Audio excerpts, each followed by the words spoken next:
తదుపరి పూజ్య శ్రీ శ్రీ శ్రీ విరజానంద స్వామి వారిని ఇచ్చేసి అనుగ్రహ భాషణం చేయాలని కోరుతూ, వారి తరువాత మనందరం ఎదురు చూస్తున్నటువంటి మన పూజ్య ప్రదండి శ్రీమన్నారాయణ చిన్నజీయర్ స్వామీజీ కూడా వారి అనుగ్రహ భాషణాన్ని మనకు అందిస్తారు. విరజానంద స్వామీజీ మాట్లాడిన తర్వాత. ఓం శ్రీ గురుభ్యో నమః. వందే గురు పరంపరా. ప్రియ పరిపూర్ణాత్మ బంధువులారా, దేవాలయం అంటే మనకు కేవలం శ్రద్ధా కేంద్రం మాత్రమే కాదు, ఇది సమాజ నిర్మాణ కేంద్రం.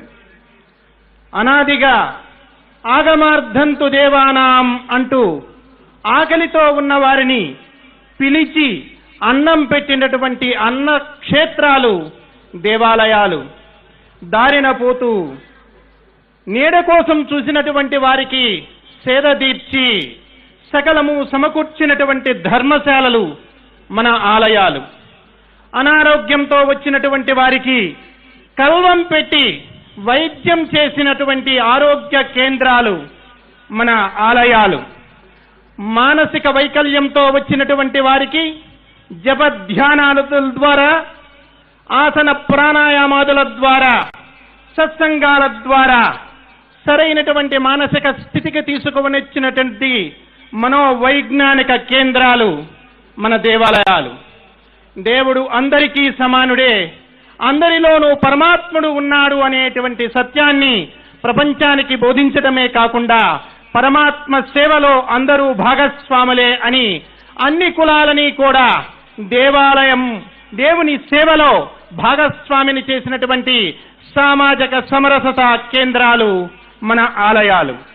దౌర్భాగ్యం కుక్కని పిచ్చిది అని ప్రచారం చేస్తే దారిన పోయే ప్రతివాడు రాయి పట్టుకొని వెంటపడినట్లుగా మన మీద అనేకమైనటువంటి అసత్య ప్రచారాలతో ఈ రోజు మత మార్పిళ్లు జరుగుతున్నాయి. మత మార్పిళ్లకు మనకు ప్రధానమైనటువంటి 4 కారణాలు కనపడుతూ ఉన్నాయి.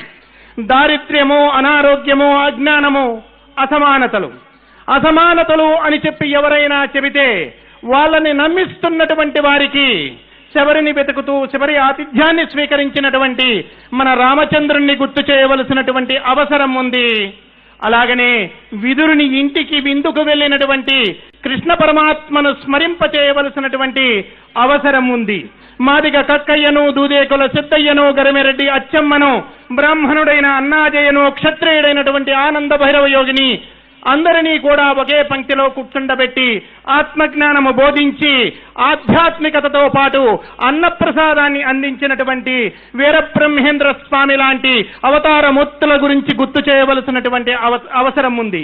సర్వులు సమానులే, తరించడానికి అందరికీ అవకాశం ఉంది అని చెప్పి అష్టాక్షరీ మహామంత్రాన్ని సర్వులకు బోధించినటువంటి రామానుజుల వారి గురించి గుర్తు చేయవలసినటువంటి అవసరం ఉంది.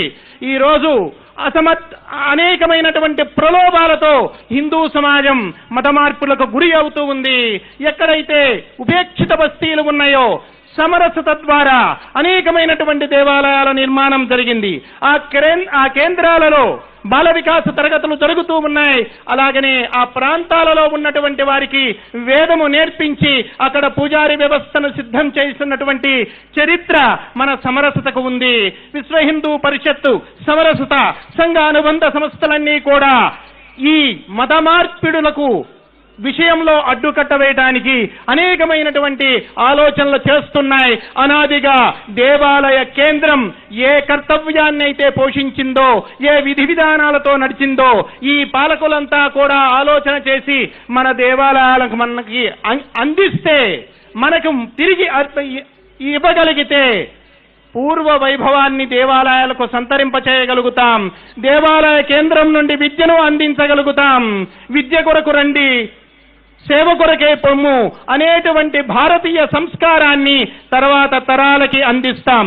నాన్న, ఈ 5 ఎకరాల పొలం మీ తాత సంపాదించిందిరా, ఆ ప్రక్కన ఉన్న 2 ఎకరాల పొలం మీ ముత్తాత సంపాదించిందిరా, ఈ 5 ఎకరాల భవనం నేను కట్టిందిరా అని మన పిల్లలకు చూపిస్తున్న మనం, ఒరే ఇది మీ తాత ముత్తాతల నుండి అనేకమైనటువంటి త్యాగాలకు సిద్ధపడి శరీర త్యాగము చేసి కూడా గొంతు మీద కత్తి పెట్టినా కూడా మతం మారకుండా పాకీతొట్లైనా కడుగుతాము, కానీ పరాయి పాలనకు, పరాయి మతాలకు మేము బానిసలం కాము అని నినదించి ఆత్మత్యాగం చేసినటువంటి మన పూర్వుల దారిలో మనం నడవాలని, ఆ శక్తిని, యుక్తిని సర్వేశ్వరుడు మనకి అనుగ్రహించాలి అని ఈ హైందవ శంఖారావం ముందు, హైందవ శంఖారావం తరువాత అనేటువంటి ఆలోచన హిందూ సమాజంలో కలగాలి అని చెప్పి, ఈ సమాజాన్ని చూసిన తరువాత అయినా పాలకులంతా కూడా పరమాత్మ కింద సేవకులు అనేటువంటి సత్యాన్ని గుర్తించాలి అని,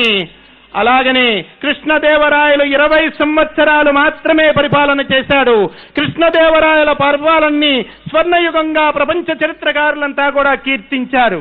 దేవాలయాలు జీర్ణోద్ధరణ చేయించాడు, దేవాలయాలకు అవసరమైనటువంటి మణిమాన్యాలను సిద్ధం చేశాడు. ఇంత చేసినటువంటి కృష్ణదేవరాయలు ఏ దేవాలయం మీద పెత్తనం చేయలేదు, ఎక్కడా తన ఆధిపత్యం చూపించలేదు.